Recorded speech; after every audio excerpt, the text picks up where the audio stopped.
এখন বোঝার দরকার আল্লাহর দিন বলতে আমি কি বলবো। আল্লাহর দিন কথাটা তো, দিন শব্দটা তো আল্লাহ কোরআনের বিভিন্ন আয়াতে বিভিন্ন অর্থে ব্যবহার করেছেন। দিন শব্দকে আল্লাহ কোরআনের সবগুলি আয়াতে একই অর্থে ব্যবহার করেননি, বিভিন্ন আয়াতে বিভিন্ন অর্থে ব্যবহার করেছেন।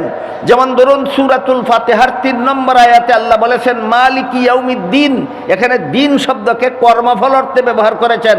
যেহেতু কিয়ামতের দিন সারা দুনিয়ার সমস্ত মানুষের কর্মফল দেওয়া হবে, এই জন্য কিয়ামতের দিনকে আল্লাহ এখানে কর্মফল দেওয়ার দিন বলেছেন। সুতরাং মালিকি ইয়াউমিদ্দিন আয়াতে দিন শব্দকে আল্লাহ কর্মফল অর্থে ব্যবহার করেছেন। কিন্তু সূরাতুল বাকারার 256 নম্বর আয়াতে আল্লাহ বলেছেন লা ইকরাহা ফিদ্দিন। একটু আগে আমি বলেছি এখানে দিন শব্দের অর্থ কর্মফল নয়, এখানে দিন শব্দকে আল্লাহ ধর্ম অর্থে ব্যবহার করেছেন। লা ইকরাহা ফিদ্দিনের অর্থ হলো তোমার ধর্মের বেলায় বল প্রয়োগ চলবে না, সমস্ত ধর্মাবলম্বীরাই আপন আপন ধর্ম পালনে স্বাধীন। সামনের কথাগুলি বোঝার সুবিধার্থেই একটু দয়া করে লক্ষ্য করুন এবং বলুন তো মালিকি ইয়াউমিদ্দিন আয়াতে দিন শব্দ কোন অর্থে? কর্মফল অর্থে। লা ইকরাহা ফিদ্দিন আয়াতে দিন শব্দ কোন অর্থে? ধর্ম অর্থে। আবার দেখুন সূরা শুরার 13 নম্বর আয়াতে আল্লাহ বলেছেন আকিমুদ্দিন, এখানে দিন শব্দকে কর্মফল অর্থেও নয়, এখানে দিন শব্দকে ধর্ম অর্থেও নয়, এখানে আল্লাহ দিন শব্দকে ইসলামের সহি আকীদা অর্থে ব্যবহার করেছেন।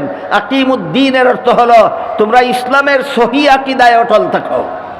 সহি আকীদা শব্দ দুইটাই আরবি, কোরআনের ভাষা, সমাজে প্রচলিত আছে, এই জন্য আরবি ভাষাটাই বলে দিলাম। তারপরও যদি কারো ভাষাটা আরবি হওয়ার কারণে বুঝতে অসুবিধা হয়, বাংলায় বলছি। এখানে দিন শব্দকে আল্লাহ ইসলামের বিশুদ্ধ মতবাদ অর্থে ব্যবহার করেছেন। আকিমুদ্দিনের অর্থ হলো হে মুসলমানেরা তোমরা ইসলামের বিশুদ্ধ মতবাদে অটল থাকো। মেহরবানি করে সামনের কথাগুলি পরিষ্কারভাবে বোঝার স্বার্থেই একটু স্মরণ রাখার চেষ্টা করুন। মালিক ইয়াউমিদ্দিন আয়াতে দিন অর্থ কর্মফল, লা ইকরাহা ফিদ্দিন আয়াতে দিন অর্থ ধর্ম, আকিমুদ্দিন আয়াতে দিন অর্থ ইসলামের বিশুদ্ধ মতবাদ। আকিমুদ্দিন আয়াতে দিন অর্থ ইসলামের বিশুদ্ধ মতবাদ। আবার সূরা মায়েদার 3 নম্বর আয়াতে আল্লাহ বলেছেন আল ইয়াউমা আকমালতু লাকুম দীনাকুম, এখানে দিন অর্থ কর্মফল নয়, এখানে দিন অর্থ ধর্মও নয়, এখানে দিন অর্থ সহি আকীদাও নয়, এখানে আল্লাহ দিন শব্দকে ইসলামের বিধিবিধান অর্থে ব্যবহার করেছেন। আকমালতু লাকুম দীনাকুম আয়াতের অর্থ হলো তোমাদের ইসলামের বিধিবিধানকে আমি আল্লাহ পরিপূর্ণ করে দিলাম। আপাতত 7টা উদাহরণ দিলাম। কি বুঝলেন? সবগুলি আয়াতে আল্লাহ দিন শব্দকে একই অর্থে ব্যবহার করেন না বিভিন্ন আয়াতে বিভিন্ন অর্থে? এই জন্য কোরআনে যে আল্লাহ বললেন তোমরা দিন পালনের মাধ্যমে ঐক্যবদ্ধ হও, কি হবে সেই দিনের রূপরেখা, কি হবে সেই দিনের পরিপূর্ণ সংজ্ঞা, কি হবে সেই দিনের কমপ্লিট ডেফিনেশন, এই প্রশ্নের জবাব পাওয়া যায় রাসূল করিম সাল্লাল্লাহু আলাইহি ওয়াসাল্লামের একটি হাদিসে। এই হাদিসটা মুহাদ্দিসিনে কেরামের পরিভাষায় এই হাদিসটাকে হাদিসে জিবরিল বলা হয়। কারণ ওই হাদিসে উল্লেখ আছে জিবরিল ফেরেশতা একজন অচেনা মানুষের আকৃতি ধারণ করে রাসূল করিম সাল্লাল্লাহু আলাইহি ওয়াসাল্লামের কাছে এসেছিলেন, মুখোমুখি হয়ে বসেছিলেন, রাসূলকে কতগুলি প্রশ্ন করেছিলেন। জবাব দেওয়ার পর জিবরিল চলে গেলে পরে রাসূল উপস্থিত সাহাবাদের জিজ্ঞেস করেছিলেন কোন লোকটা এসে আমার সাথে প্রশ্নোত্তর করে চলে গেল, তোমরা কি চিনতে পেরেছ? সাহাবাগণ বলেন আমরা চিনতে পারিনি, কারণ জিবরিল এসেছিলেন একজন অচেনা মানুষের আকৃতি ধারণ করে, এই জন্য সাহাবাগণ বলেন আমরা চিনতে পারিনি। রাসূল বলেন ইনি জিবরিল ফেরেশতা এসেছিলেন আমার সাথে প্রশ্নোত্তর করবেন, আর এর মাধ্যমে তোমাদেরকে তোমাদের পরিপূর্ণ দিন শিক্ষা দিবেন। তাহলে হাদিসে জিবরিলে আমরা পাবো আমাদের পরিপূর্ণ দিন কোন জিনিসের নাম, যা পালনের মাধ্যমে আল্লাহ আমাদেরকে ঈমান রক্ষার জন্য ঐক্যবদ্ধ হতে বলেছেন। আমার কথাগুলি বুঝে থাকলে বলুন, দেশ রক্ষার ঐক্যের রূপরেখা আর ঈমান রক্ষার ঐক্যের রূপরেখা সেম সেম না ডিফারেন্স আছে? ডিফারেন্স আছে। দেশ রক্ষার ঐক্যের রূপরেখা আছে ঐতিহাসিক মদিনা সনদে। ইমান রক্ষার ঐক্যের রূপরেখা আছে হাদিসে জিবরিলে। ইমান রক্ষার ঐক্যের রূপরেখা কোথায় আছে? হাদিসে জিবরিলে।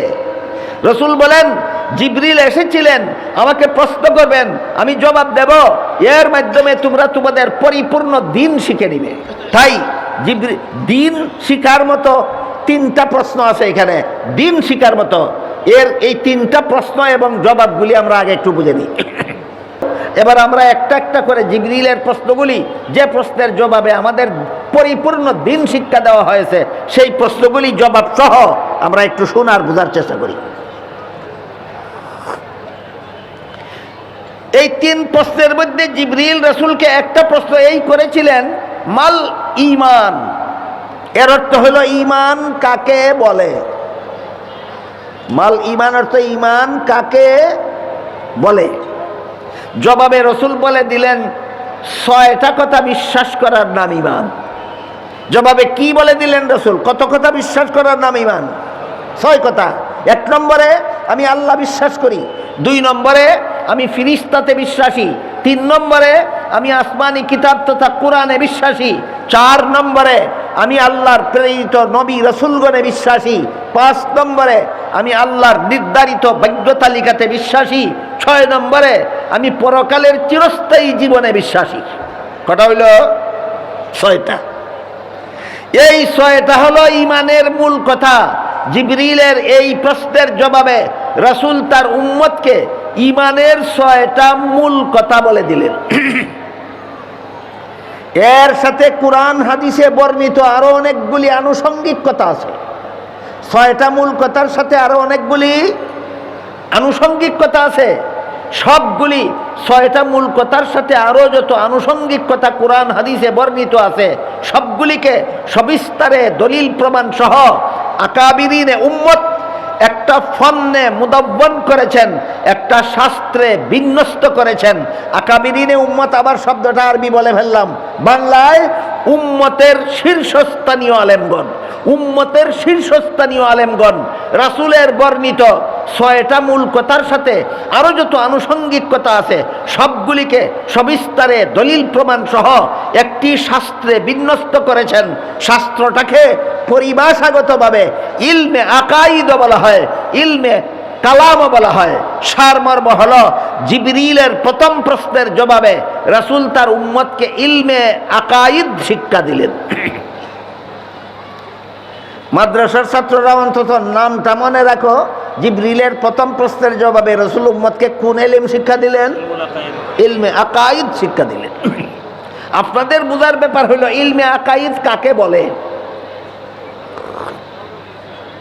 আমি যদি কিতাবের ভাষায় বলি তাহলে আলেমগণ এবং মাদ্রাসার ছাত্রগণ ছাড়া আপনারা অন্যরা বুঝবেন না। এজন্য আমি এমন সরল বাংলায় বলতে চাই যেন সকলে বুঝেন। ইলমে আকাইদ বলে আল্লাহর যে সমস্ত বিধিবিধান শুধুমাত্র অন্তরে বিশ্বাস করতে হয়, শরীরের অঙ্গ প্রত্যঙ্গের দ্বারা পালন করার কিছু নাই, ওই সমস্ত বিধিবিধান জানার নাম ইলমে আকাইদ। যেমন আল্লাহ আছেন, শুধু অন্তরে বিশ্বাস করতে হয়। আল্লাহ একজন, শুধু অন্তরে বিশ্বাস করতে হয়। আল্লাহ লা শরীক, শুধু অন্তরে বিশ্বাস করতে হয়। আদম আলাইহিস সালাম প্রথম নবী, অন্তরে বিশ্বাস করতে হয়।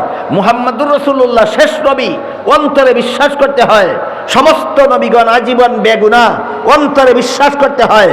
সাহাবায়ে কেরাম আজীবন বেগুনাহ নন, প্রথম জীবনে গুনাহ করে থাকলেও শেষ জীবনে তারা যথারীতি সংশোধন হয়ে যথাযথভাবে তওবা করার কারণে আল্লাহ তাদেরকে সব গুনাহ মাফ করে দিয়েছেন। তারা বেগুনাহ অবস্থায় কবরে গিয়েছেন।